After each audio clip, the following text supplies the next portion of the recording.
Le mal n'existe-t-il que dans les contes? C'est ce que nous aimerions croire. Quand il se manifeste dans la réalité, quand il survient dans notre vie, nous sommes désemparés. Des experts sont sur ses traces. Mais peut-on l'identifier, voire l'appréhender? Les uns recherchent ses auteurs, les autres tentent de comprendre leur fonctionnement. Quel est le vrai visage du mal? Et le mal a-t-il un seul visage?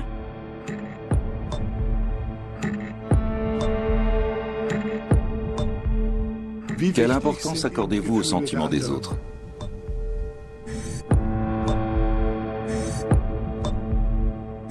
Pourquoi le sentiment de toute puissance est-il aussi important pour vous?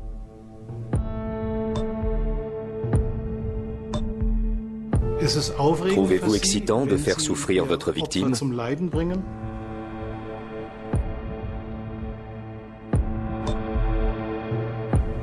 D'après vous, que se passait-il dans la tête de votre victime au moment de votre crime?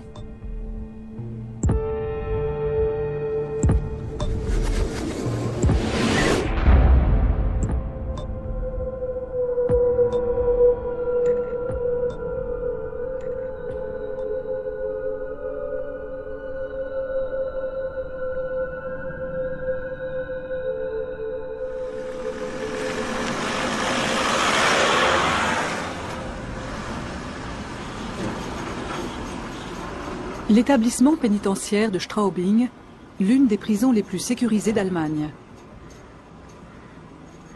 Plus de 800 coupables de délits graves y sont incarcérés.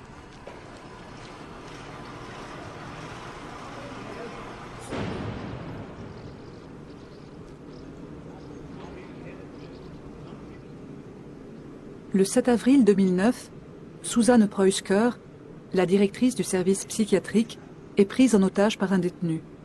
Il la menace de mort pendant 7 heures et la viole à plusieurs reprises.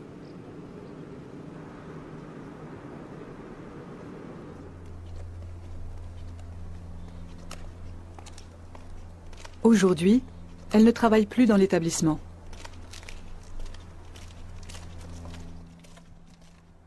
Elle savait que le preneur d'otages avait déjà tué une femme. Elle savait aussi comment. L'homme était son patient depuis plusieurs années. Je savais qu'il ne fallait pas que je crie, ni que je hausse le ton, ou que je fasse quoi que ce soit qui puisse le rendre nerveux. Je me souviens que quand il m'a agressée, j'étais sidérée. Je n'en revenais pas. Quelque temps auparavant, il avait été soumis à un examen psychologique. Je lui avais moi-même fait passer des tests. Il y a toujours un risque, mais chez lui, ce risque était selon moi très minime.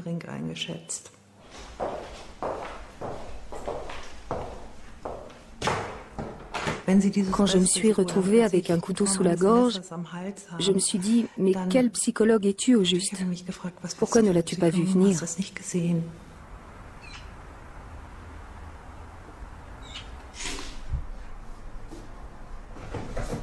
Susanne Preusker a laissé derrière elle son ancienne vie. Elle a abandonné son travail et déménagé dans une autre ville.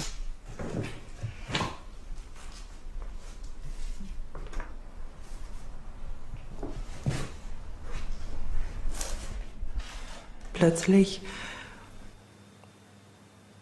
war dieser Mensch, der das stationseigene Cet homme aimait bien s'occuper de l'aquarium de la prison et il préparait des gâteaux. Malgré toutes les difficultés qu'il pouvait avoir sur le plan personnel, il communiquait facilement. Et c'est ce même homme qui soudain m'a menacé avec un couteau, sans la moindre hésitation. Il disait qu'il allait me coller la bouche et les yeux avec de la colle instantanée.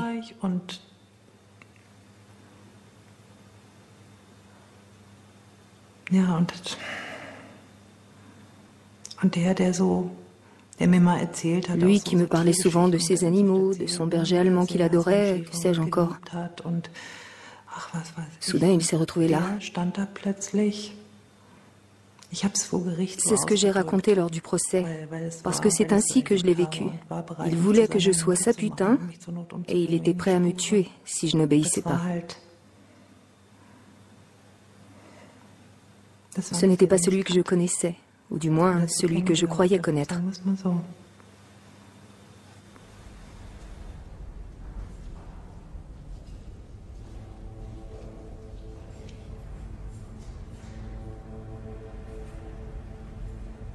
Que se passe-t-il dans la tête de ces hommes? Que cache-t-il au fond d'eux? Comment les identifier? Peut-on seulement les identifier?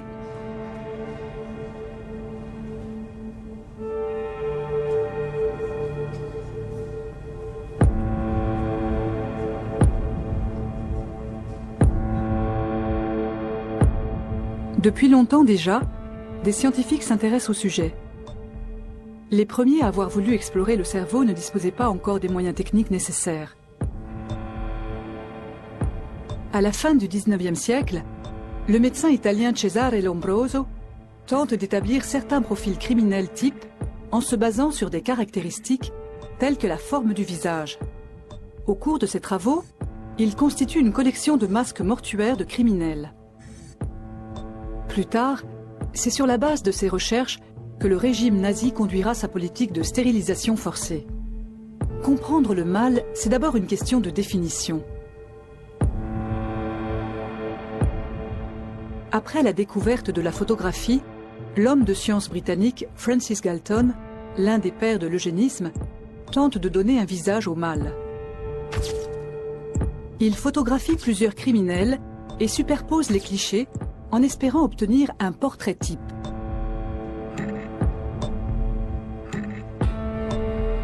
Par exemple, celui d'un meurtrier. Toutes ces tentatives poursuivent un même objectif, reconnaître le mal pour l'éradiquer de la société. Mais ce n'est pas si simple.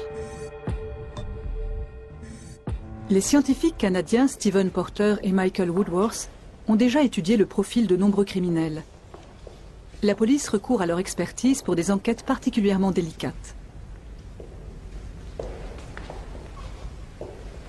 Depuis plusieurs années, ils concentrent leurs recherches sur des criminels psychopathes. Ils sont peu nombreux mais particulièrement dangereux, et ils présentent un risque de récidive très élevé.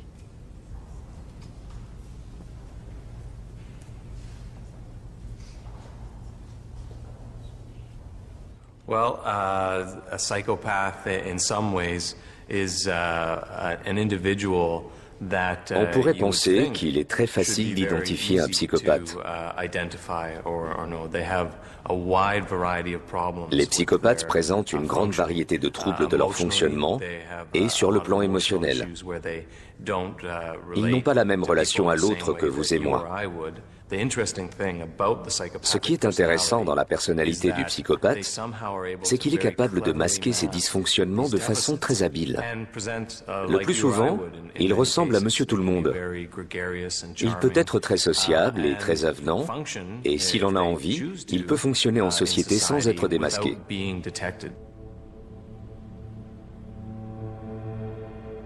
Les psychopathes se caractérisent par une absence d'empathie.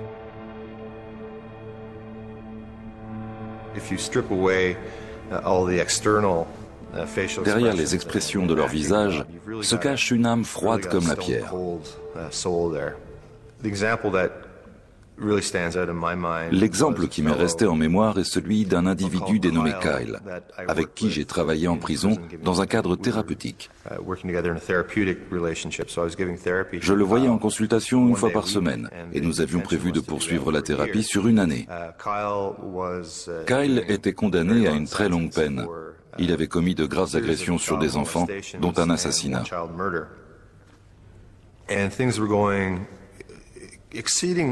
Les premiers mois, tout se passait extrêmement bien. Il faisait ce qu'on lui demandait de faire, il développait de l'empathie pour ses victimes. Si j'avais dû rédiger mon rapport d'évaluation à cette époque, il aurait probablement été très élogieux. Un jour, un gardien m'a dit que la cellule de Kyle avait été fouillée et que toutes ses affaires avaient été confisquées. Parmi elles, ils avaient retrouvé son journal intime. J'y ai découvert qu'entre le début et la fin du travail thérapeutique, ces fantasmes sexuels à propos des enfants n'étaient pas devenus moins forts, mais au contraire, ils s'étaient intensifiés. Et vers la fin de la thérapie, il ne rêvait pas seulement d'agresser des enfants, mais carrément de les massacrer, ce qui n'était pas vraiment le résultat thérapeutique escompté.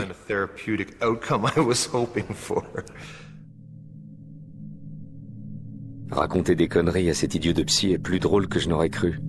J'ai hâte d'être à vendredi quand il faudra que je me glisse dans la peau de la victime et que je ressente sa peine. Aïe. Le mensonge est la meilleure drogue que je connaisse. Ça montre à quel point il est facile d'entuber les autorités. Aujourd'hui, j'ai réussi à pleurer. Et le psy m'a donné un mouchoir. Tout ce blabla thérapeutique sur ces petites salopes me fait pleurer de joie.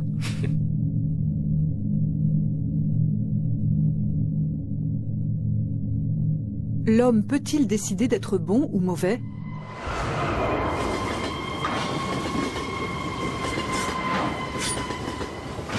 Que se passe-t-il alors dans son cerveau ?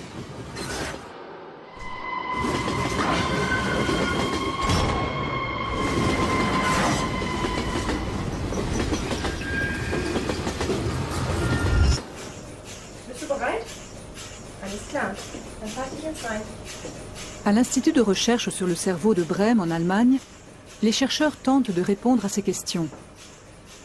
Grâce à l'imagerie par résonance magnétique, l'IRM, on peut désormais explorer le cerveau d'un individu sans le sectionner.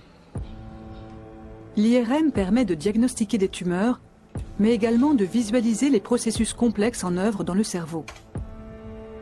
Le spécialiste du cerveau, Gerhard Roth, et sa collègue Juliana Wichert présentent au sujet testé des vidéos en vision subjective.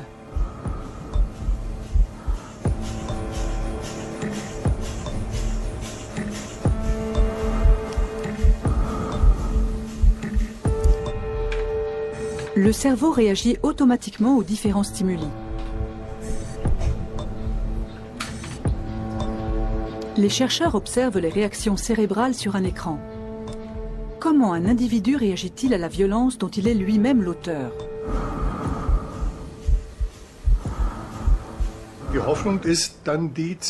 Nous essayons de visualiser les zones du cerveau qui sont activées lors d'une scène violente.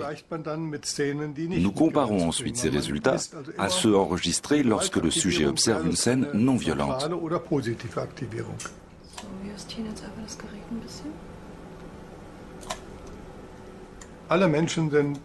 Nous avons tous une part d'agressivité en nous qui varie en fonction de nos gènes. Ainsi, dans la population normale, il existe des différences entre les individus.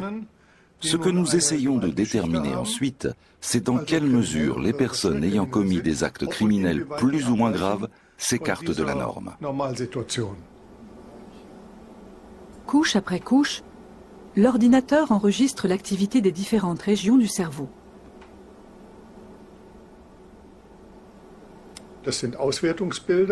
Sur ces images, les taches colorées correspondent aux zones du cerveau qui ont été fortement activées. On peut observer celles qui correspondent aux sentiments, et plus précisément aux sentiments négatifs et violents. Cette zone-là est particulièrement intéressante à observer. On l'appelle le cortex insulaire. On le voit bien ici, là où il y a un renfoncement. C'est dans ce cortex insulaire qu'interviennent la perception et la conscience de la douleur, par exemple quand nous nous blessons, mais aussi la pitié et l'empathie. Et quand nous ressentons une grande empathie, cette zone est fortement activée. En revanche, chez un individu qui commet des actes graves, sans pitié ni remords, on n'observe aucune activité. Nous observons des différences très nettes entre des individus normaux, comme vous et moi, j'espère, et ceux que nous envoient les tribunaux, par exemple des jeunes de 18 ans ayant déjà plusieurs crimes à leur actif. Parmi ces individus, il faut distinguer ceux qui s'énervent et réagissent facilement à la provocation de ceux qui n'y réagissent pas, mais opèrent sans aucun état d'âme. Le service de psychiatrie médico-légale de la clinique de Ratisbonne. C'est ici que travaille la neurologue Hedwig Eisenbart. Elle aussi s'intéresse particulièrement à la psychopathie. Ici, elle travaille avec un sujet test. Ses méthodes d'analyse se distinguent de celles de ses collègues brémois. Des images vont apparaître aux quatre coins de l'écran. Je vous demanderai simplement de les regarder. Vous n'avez rien d'autre à faire. C'est parti. Pour la chercheuse, l'observation de l'activité cérébrale n'est pas une méthode assez rapide. Ici, elle analyse les mouvements oculaires grâce à la méthode de l'oculométrie ou eye tracking utilisée au départ pour les études de marché. Ce qui nous intéresse, c'est d'observer où la personne regarde en premier lorsqu'une image apparaît à l'écran. Si elle regarde d'abord les yeux ou bien la bouche, c'est ce que fait un sujet sain. Ici, la question est de savoir si les psychopathes font la même chose. Font-ils les mêmes mouvements oculaires lorsqu'ils regardent un visage présentant différents types d'émotions, telles que la tristesse, la neutralité ou la joie ? On sait que les psychopathes savent très bien se mettre en scène et qu'ils sont capables de jouer un rôle. C'est pourquoi nous nous intéressons aux processus qui interviennent immédiatement après l'apparition d'un stimulus. C'est quelque chose que l'on observe très bien avec la méthode de l'eye tracking, car elle permet d'enregistrer très précisément les mouvements oculaires involontaires qui suivent l'apparition du stimulus.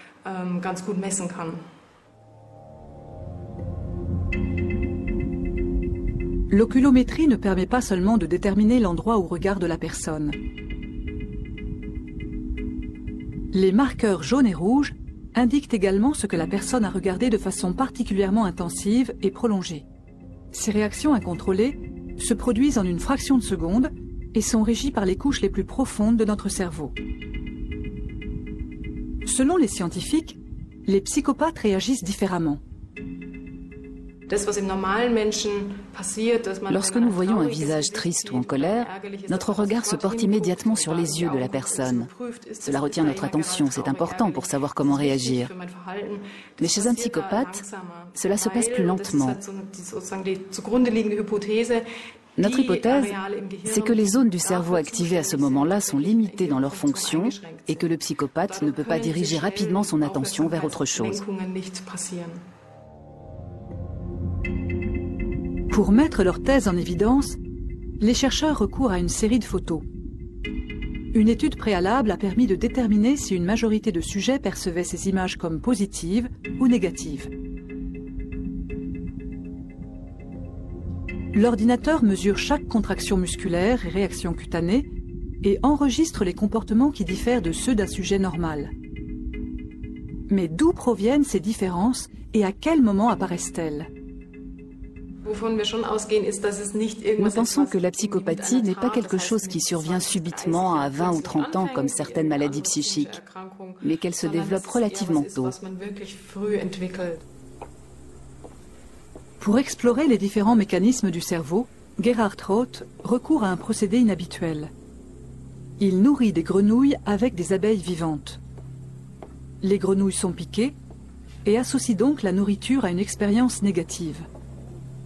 Le scientifique analyse ensuite les changements opérés dans leur cerveau et extrapole des hypothèses sur le conditionnement humain. Je prélève le cerveau et je l'analyse ensuite cellule par cellule. Cela me permet de mieux cerner ce qui se passe lorsqu'un animal ou un homme est conditionné négativement. De la même manière, les psychopathes ont vécu des choses graves dans leur petite enfance et leur adolescence. Et c'est pourquoi ils ne réagissent plus au mal ou à la violence. Au contraire, ils y sont devenus insensibles. Ils ont probablement vécu des choses si atroces qu'ils refoulent tout en bloc.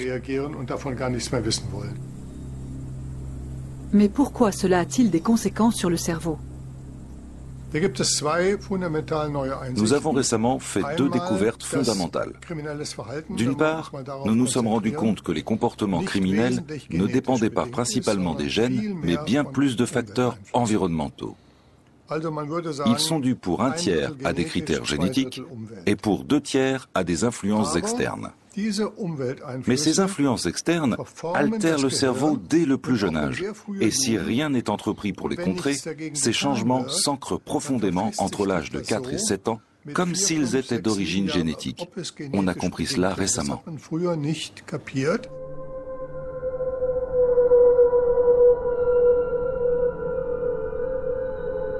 Ces découvertes semblent appuyer les théories selon lesquelles l'environnement social serait la cause des comportements criminels. Le cerveau est marqué par chacune de nos expériences. Plus elles se produisent à un âge précoce, plus leur empreinte est profonde.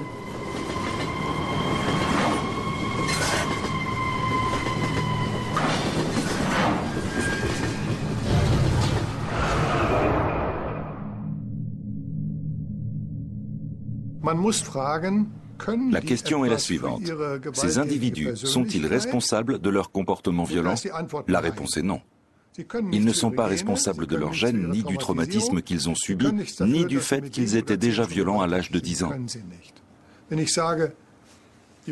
Si l'on considère qu'ils ont agi en toute conscience, alors ils doivent être condamnés. Mais si l'on considère qu'ils ne sont pas responsables, il faut chercher la cause de leur comportement et réfléchir aux changements que la société doit opérer. Chez la plupart des criminels, tout commence très clairement dès la prime enfance. C'est cette piste-là qu'il faut remonter, incontestablement.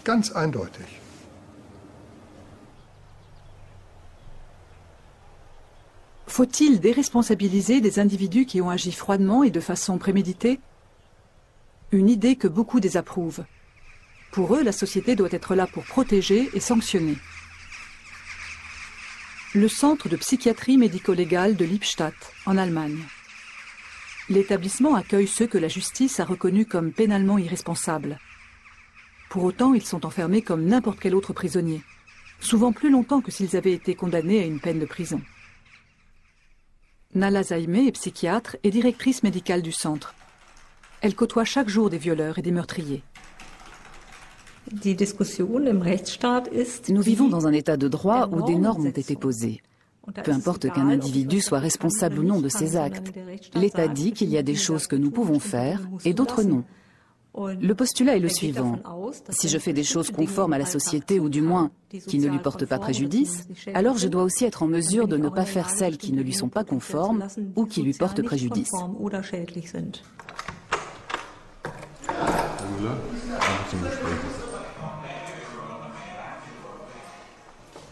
Monsieur Müller, le nom est un pseudonyme, a commis un second délit. Après avoir examiné son dossier, Nala Zaime va le questionner à plusieurs reprises afin d'évaluer son profil psychologique. Monsieur Müller a violé une femme. Pour comprendre ce qui se passe dans sa tête, le docteur Zaime ne recourt pas à l'imagerie médicale, mais à sa seule expérience. Bonjour Monsieur Müller, je suis le docteur Zaime, prenez place. L'évaluation qui va être faite aujourd'hui consistera à déterminer votre responsabilité pénale. Votre avocat vous en a parlé. La question est de savoir si vous présentez un trouble psychique qui aurait pu entraîner une diminution de votre responsabilité au moment du délit. Comment étiez-vous enfant? Quelle éducation avez-vous reçue? Étiez-vous rebelle ou obéissant? Faisiez-vous beaucoup de bêtises? Aimiez-vous jouer des tours aux autres? Quand j'étais petit, j'étais plutôt calme. Je ne posais pas de difficultés particulières à mes parents. Et en grandissant, je suis devenu de plus en plus désobéissant. Je me rebellais contre l'autorité. Comment étiez-vous puni? Je recevais des coups. Des coups de ceinture. Qui les donnait? La plupart du temps, mon père. Ma mère n'aimait pas trop faire ça. Elle me battait aussi, mais pas très souvent. Comment réagissiez-vous? Au début, ça me blessait beaucoup. Parce qu'en même temps, il me disait « Je t'aime, mais je dois le faire ». Je n'ai jamais vraiment compris ça. Et au bout d'un certain temps, ça m'est devenu égal. Je me contentais juste de ricaner. En tiriez-vous une leçon? Vous disiez-vous « Maintenant je vais obéir pour ne plus décevoir mes parents » ? Absolument pas. J'avais même plutôt tendance à les provoquer.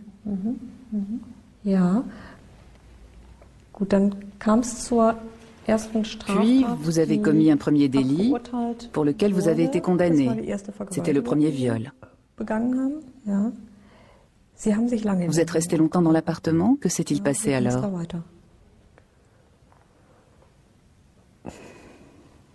À un moment donné, la femme a compris que j'étais sérieux. Je l'ai menacée à plusieurs reprises. Je lui disais que je voulais coucher avec elle.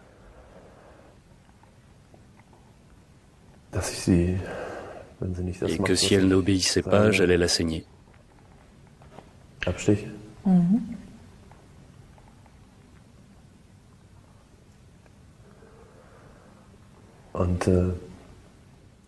Ensuite, je lui ai dit de se déshabiller.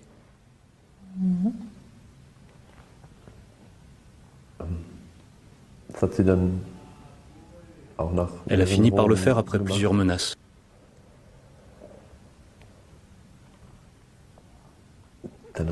Puis je lui ai dit de s'agenouiller. Et je l'ai pénétré par derrière. Est-ce que ça s'est passé comme vous vous l'étiez imaginé?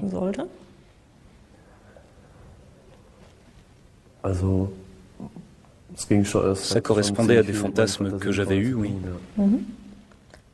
Avez-vous eu un orgasme? Oui. Quels étaient vos fantasmes? Dans mes fantasmes, c'était toujours moi qui avais le pouvoir sur la femme. Aviez-vous besoin que la victime souffre, qu'elle souffre physiquement? Physiquement, non, pas vraiment. Pour moi, c'était plus important qu'elle ait une souffrance psychique. Qu'elle sente qu'elle n'a plus le contrôle. Le but d'une thérapie ne serait pas de faire dire à M. Müller que le viol est une chose terrible et que cela ne procure aucun plaisir. Pour lui, ce sera toujours quelque chose d'excitant. Mais dans la mesure où il éprouve une souffrance psychique, ce que l'on peut faire sur le plan thérapeutique, c'est lui apprendre à exercer un contrôle absolu sur ses fantasmes, de la même façon qu'un alcoolique doit apprendre à ne plus boire. Il reste toujours une part de danger. Un jour, un patient qui avait commis une très grave agression sur un enfant m'a dit « Lorsque j'ai fait ça, un rideau s'est ouvert et j'ai vu un monde que vous ne pourrez jamais voir. »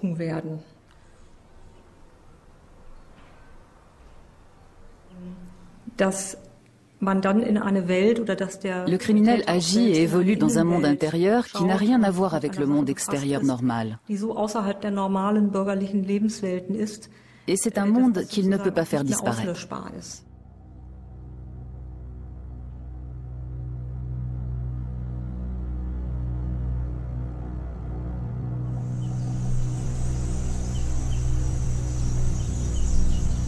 L'Est de la République démocratique du Congo, au cœur de l'Afrique.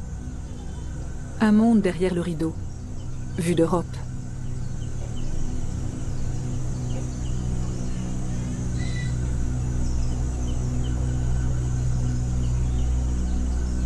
Sur la route, ceux qui le peuvent se font escorter.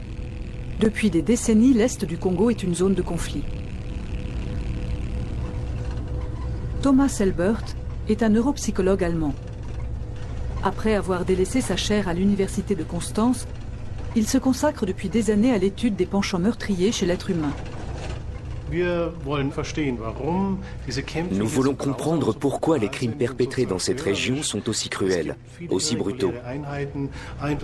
Il y a beaucoup de groupes clandestins, de bandes armées qui sillonnent le pays, tuent, pillent, commettent des viols affreux et infligent de terribles tortures à la population. Les combats opposent des milices rwandaises entre elles, des groupes de défense civile à l'armée congolaise, et tous se disputent l'accès aux richesses minières du pays. Les armes et l'argent affluent en provenance de l'étranger. Le pays compte en outre un nombre effrayant d'enfants soldats. Ce qui nous intéresse, c'est de savoir ce qui se passe chez ces enfants. Pourquoi deviennent-ils des meurtriers? Pas simplement des combattants, mais des machines à tuer. Par ailleurs, ils ne tuent pas seulement pour se défendre. Ils éprouvent aussi du plaisir à anéantir les autres.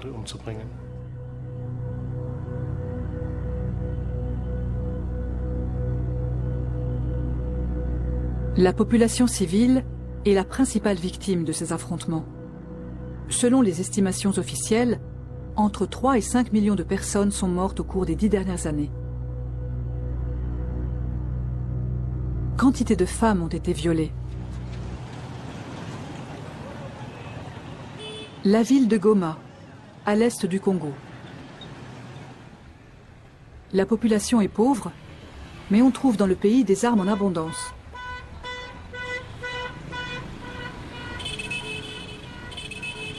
Aux années noires de l'ère coloniale qui régissait l'ancien Congo belge, ont succédé plusieurs décennies de violences qui ont laissé de profonds stigmates. Pour ses recherches, Thomas Elbert ne tient pas compte de la situation sociale et politique du pays. Il pourrait conduire le même type d'études dans beaucoup d'autres régions du monde.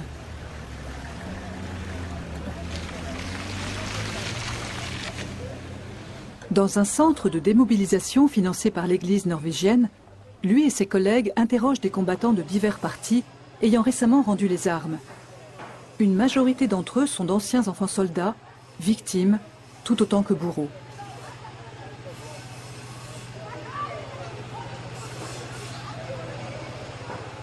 Le centre leur propose des formations en mécanique, en serrurerie ou en menuiserie.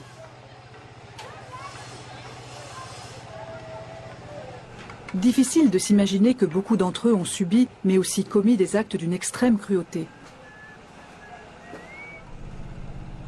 Thomas Elbert a travaillé sur les victimes de violences dans différentes zones de guerre avant de s'intéresser à ceux qui les commettent.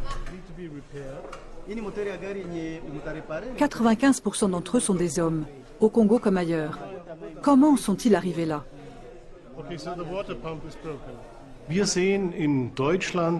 En Allemagne, on observe aussi bien sûr toute une palette de crimes cruels. Mais ils surviennent si rarement que nous les considérons comme anormaux. Nous avons vite fait de leur attribuer une origine pathologique. Anormaux, ils le sont sans aucun doute. Mais sont-ils pathologiques? C'est ça la grande question. Dans nos diagnostics, nous attribuons effectivement certains crimes à des pathologies telles que la psychopathie ou des troubles de la personnalité.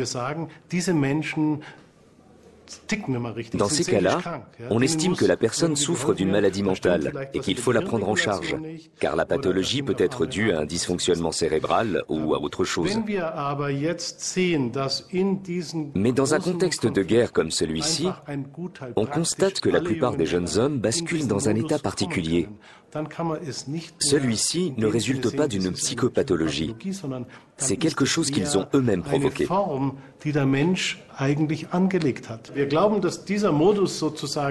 C'est comme s'ils étaient soudain programmés pour tuer ou pour chasser leurs victimes. Et nous pensons que chaque homme, à des degrés divers, est susceptible de basculer dans cet état.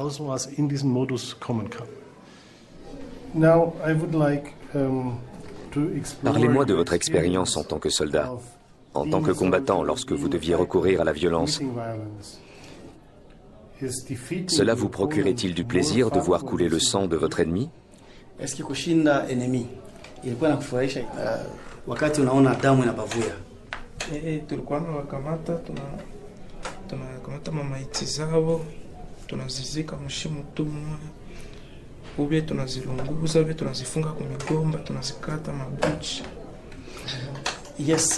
Oui, on prenait leurs corps, on les enterrait ou on les brûlait, ou on les attachait à des bananiers et on leur coupait le pénis.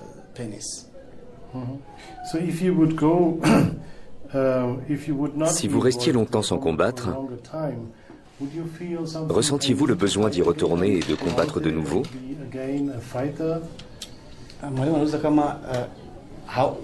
Tuseme vita hauendi kwa wakati mingi kuko amani, kuko kimya.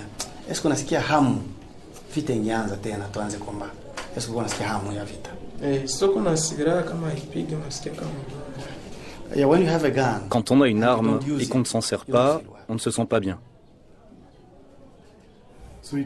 Combattre, c'était essentiel pour vous alors? Manake unasikia hamu ya kuendelea mu vita iko muwele kabisa. Unasikia tu vita si, unafurahi tu bakie vita. On voudrait que le combat continue, pas qu'il s'arrête.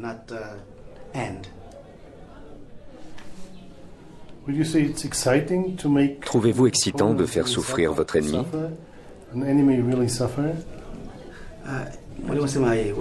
Unasikia unafurahi wakati yenye unaacha enemy kabisa nateseka? Ndio mimi nazipenda enemy ni mtu wa kukufa. Yes, enemy. Yes. L'ennemi doit mourir. Okay.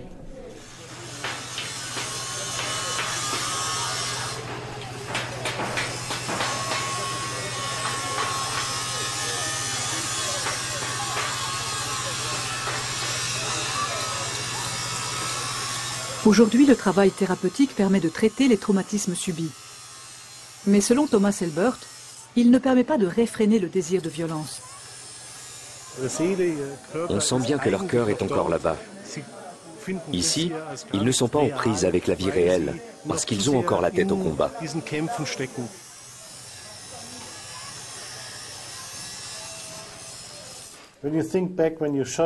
Qu'avez-vous ressenti la première fois que vous avez tué quelqu'un? Vous en souvenez-vous?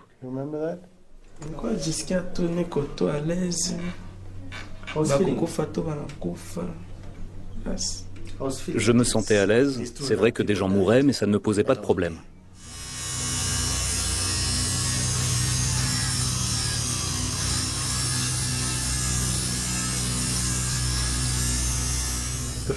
La première fois que vous avez tué un ennemi, comment ça s'est passé? Na unaweza kutufasiria kwa undani kabisa evenema ya kwanza wakati uliwaka enemy, mara ya kwanza wewe na enemy? Kwanza nimuingiza kisu. La première fois que j'ai tué, c'était avec un couteau. Avec un couteau? Mais l'homme était très grand, non? Il était vieux.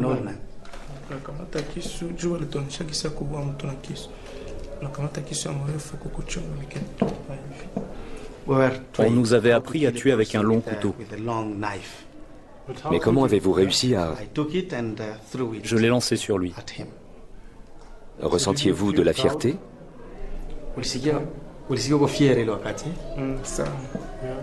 J'étais très fier. Je vous vois sourire. Quand vous y repensez, vous ressentez encore de la fierté?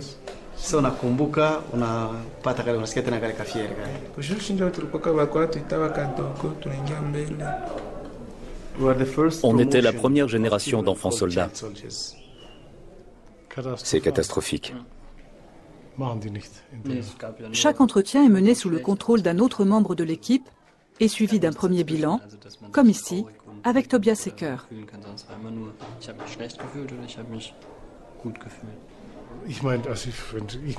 Si j'étais un enfant, que je me trouvais au milieu de nulle part et que je voyais débarquer un colosse, je me ferais tout petit. J'aurais peur de lui.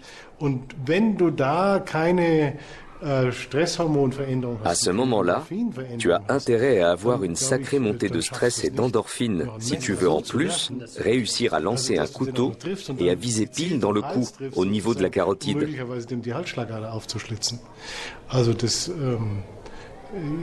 Pour ça, je crois qu'il faut... Je crois qu'il n'était pas vraiment capable de décrire ce qu'il a ressenti. Quand on remonte le fil de son histoire, on voit qu'il n'a pas intégré l'armée parce qu'il est psychopathe. La réaction qu'il a eue face à cet homme est le résultat d'une certaine évolution. Pour lui, c'était une question de vie ou de mort. S'il était resté planté là avec sa trouille, il se serait fait tuer. Certains diraient que c'est le résultat d'un conditionnement. Mais d'après moi, il y a derrière tout ça un phénomène biologique qui induit ce type de réaction. Il se trouvait dans un état particulier qui lui a permis de rester calme et de se dire « Je m'en fiche de tuer quelqu'un ».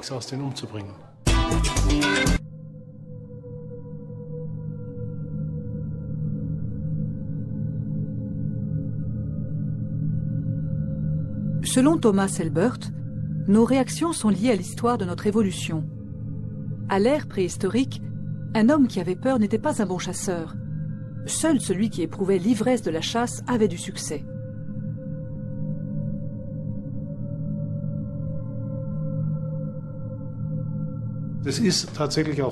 Nous avons pu mettre en évidence que notre organisme sécrète certaines substances neurochimiques, par exemple en situation de privation ou lorsque nous chassons. Ce phénomène se produit chez l'homme avec la testostérone. Lorsque ces substances sont générées, nous éprouvons un sentiment de bien-être. Par ailleurs, à quoi servirait l'évolution si ce n'était pas pour essayer de devenir dominant, pour gagner en supériorité ?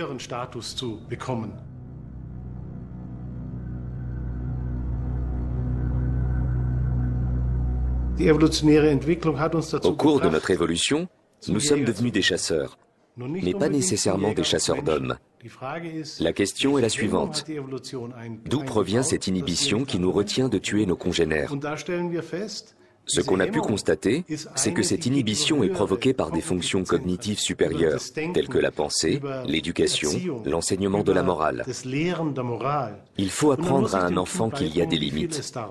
Si cette socialisation n'a pas été faite, alors l'être humain, et l'homme en particulier, devient capable de tuer d'autres hommes.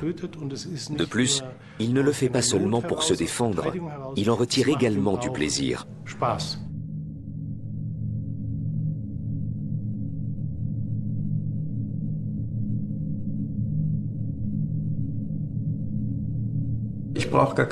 Je n'ai pas besoin de théoriser sur le désir de violence ou sur le plaisir de tuer pour comprendre pourquoi la violence a toujours fait partie de l'histoire des hommes.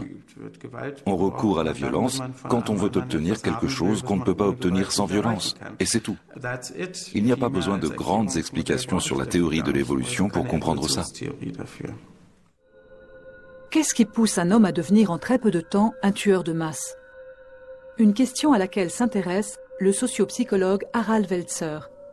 Pour tenter d'y répondre, il s'est penché sur un chapitre peu connu de l'Holocauste. 1941. Une ville en Pologne. Des policiers allemands partent en intervention. Ils contrôlent les rues aux côtés de la police locale. Depuis avril 1941, des réservistes de la police régulière allemande renforcent les unités mobiles d'intervention. Envoyés derrière la ligne de front, ils sont chargés d'assurer le calme, selon la formule de l'occupant nazi. Parmi eux, des pères de famille, des employés de poste, des ouvriers, des professeurs. En l'espace de 2 ans, ils vont exécuter des centaines de milliers de juifs polonais et russes, considérés comme ennemis politiques du régime.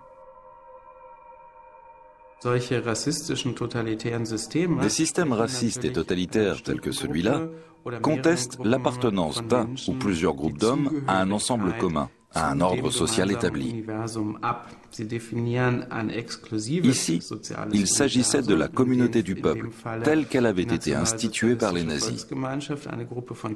Ceux qui en faisaient partie se donnaient le droit de traiter différemment ceux qui en étaient exclus. Le 101e bataillon de réserve comptait 500 hommes. Avec le service de sécurité et la police de sécurité, il était à lui seul directement impliqué dans l'exécution d'au moins 38 000 personnes.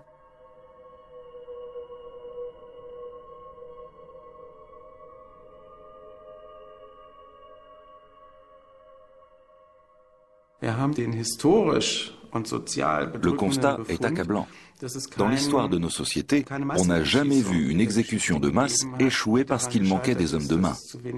Il n'existe aucun exemple de génocide qui n'aurait pas eu lieu parce qu'il n'y avait pas assez de meurtriers. Ceux qui tuent dans les exécutions de masse sont en général des hommes qui auparavant avaient une activité et une vie tout à fait normale.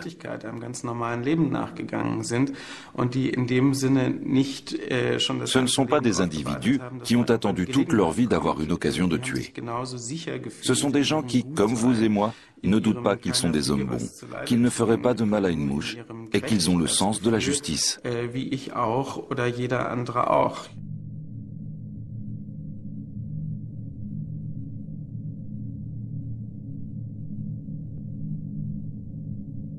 Ils ont tué des civils, des femmes, des enfants. Pas dans une chambre à gaz, mais avec un fusil, en leur faisant face.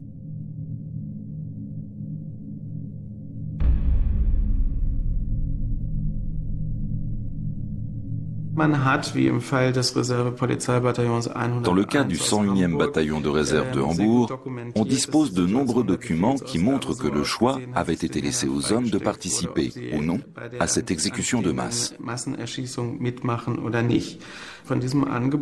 Seul un petit nombre d'entre eux a recouru à cette possibilité. Un bataillon de ce type comptait 500 hommes. Et dans le cas du 101e bataillon, on sait qu'entre 6 et 11 hommes avaient choisi de ne pas participer aux exécutions et de se retirer du groupe.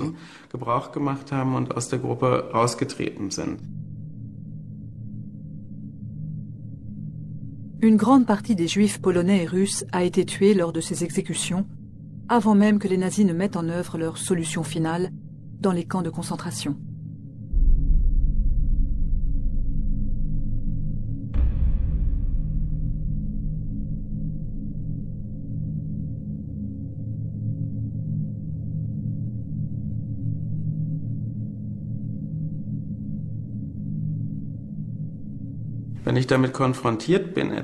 Si un homme est amené à faire quelque chose qui ne correspond pas à ses principes moraux, c'est-à-dire tuer d'autres hommes qui ne lui ont rien fait, il va éprouver d'énormes difficultés à donner du sens à son acte.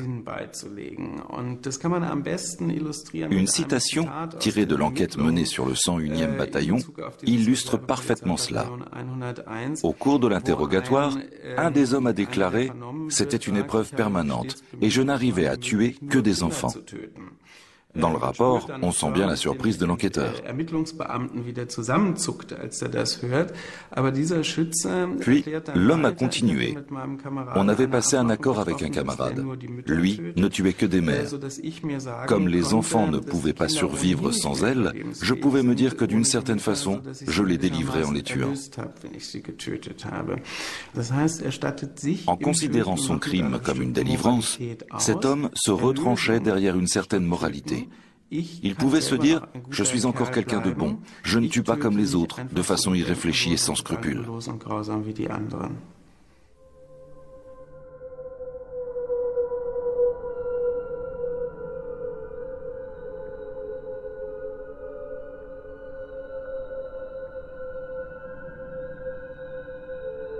Quand tuer n'est plus seulement permis, mais légitimé sur le plan moral, les notions de mal et de bien s'inversent.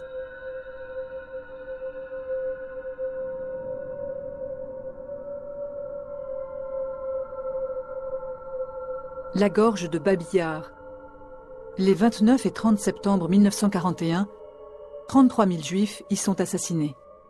2 ans plus tard, au cours d'un discours sur la lourde tâche que représentait l'extermination des Juifs, Heinrich Himmler déclare devant les généraux de la Waffen-SS: Von euch werden die meisten wissen, was es heißt, wenn 100 Leichen beisammen liegen. Wenn 500 da liegen oder wenn 1000 da liegen. Und dies durchgehalten zu haben und dabei, abgesehen von menschlichen Ausnahmeschwächen, anständig geblieben zu sein, hat uns hart gemacht und ist ein niemals genanntes und niemals zu nennendes Ruhmesblatt.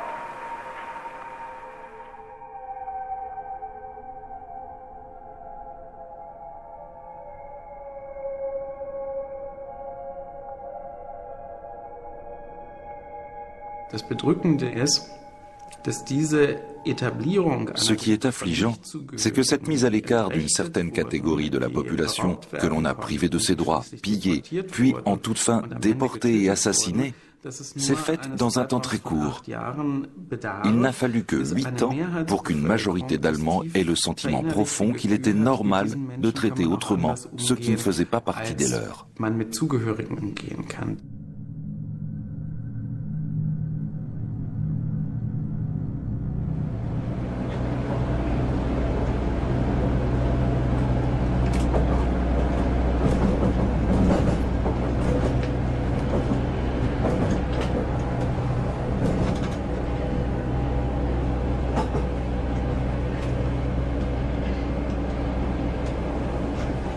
Wenn man anerkennt, dass das in irgendeiner Weise Si l'on admet que ces gens ont agi et fait ces choix parce qu'ils y voyaient un sens, alors on a soi-même un vrai problème.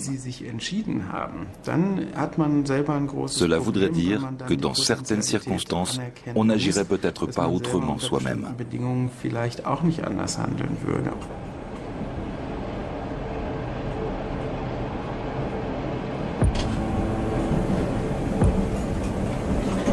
Le mal n'a pas qu'un seul visage. Si nous lui laissons un espace pour s'exprimer, il peut être partout. Quand on essaie de savoir d'où provient le mal et qui l'incarne, on pense toujours que ce sont des êtres radicalement différents de nous. Pourtant, ceux qui commettent des crimes ne sont pas des extraterrestres, mais des gens comme vous et moi. Ce sont des personnes qui nous ressemblent et avec lesquelles nous avons beaucoup plus de points communs que de différences.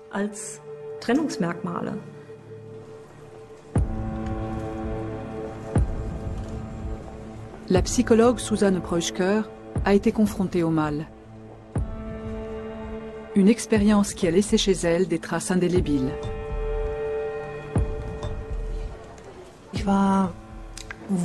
Une fois, je ne sais plus où c'était, j'ai eu une crise de panique. J'essayais de me rassurer en me disant « Allez, tout va bien, ces gens ont l'air parfaitement normaux ». Mais aussitôt après, je pensais « Et s'ils n'étaient pas si normaux que ça? Tu t'es déjà trompé une fois ». Je pensais tout le temps « Rien n'est sûr, rien n'est sûr ». C'était très difficile.